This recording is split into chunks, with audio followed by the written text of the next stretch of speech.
security and our energy future. It's time to end the taxpayer handouts to big oil. This bill returns us to a responsible path forward towards energy development and benefits taxpayers and the consumers. And it starts addressing the debt and the deficit. It's the right thing to do.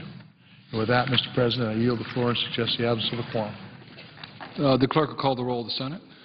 Mr. Akaka.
I ask unanimous consent that the Senate proceed to the consideration of S-Con Res 16, which was submitted earlier today. The clerk will report. S-Con Res 16, concurrent resolution authorizing the use of Emancipation Hall in the Capitol Visitor Center for an event to celebrate the birthday of King Kamehameha. Without objection, the Senate will proceed to its consideration. I ask unanimous consent that the concurrent resolution be agreed to, the motion to reconsider be laid upon the table with no intervening action or debate, and that any statements relating to the measure be printed in the record at the appropriate place. Without objections, so ordered. Thank you, Mr. President. Mr. President, I ask unanimous consent that the Senate proceed to the immediate consideration of Senate Resolution 178 submitted earlier today. Clerk will report. Senate Resolution 178 expressing support for the designation of May 1st, 2011 as Silver Star Service Banner Day. Without objection, the Senate will proceed to its consideration. Mr. President, I ask unanimous consent that the resolution be agreed to, the preamble be agreed to, the motion to reconsider be laid upon the table with no intervening action or debate, and any statements relating to the matter be placed in the record as if read. Without objection, so ordered. Mr. President, I understand that S-940, introduced earlier today by Senator Menendez, is at the desk, and I ask for its first reading.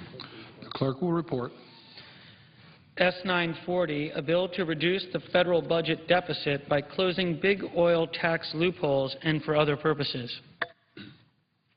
Mr. President, I now ask for its second reading and object to my own request. Objection is heard. Mr. The President, bill will be read a second time on the next legislative day. thank you, Mr. President. Mr. President, I ask unanimous consent that the appointments at the desk appear separately in the record as if made by the chair. Without objection, so ordered.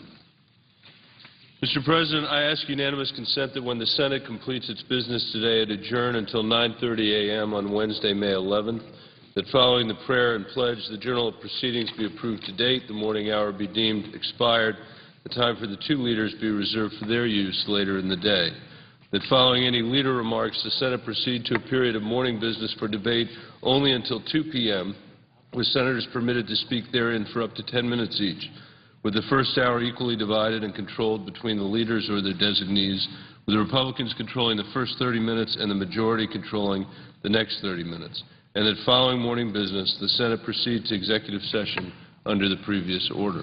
Without objection, so ordered.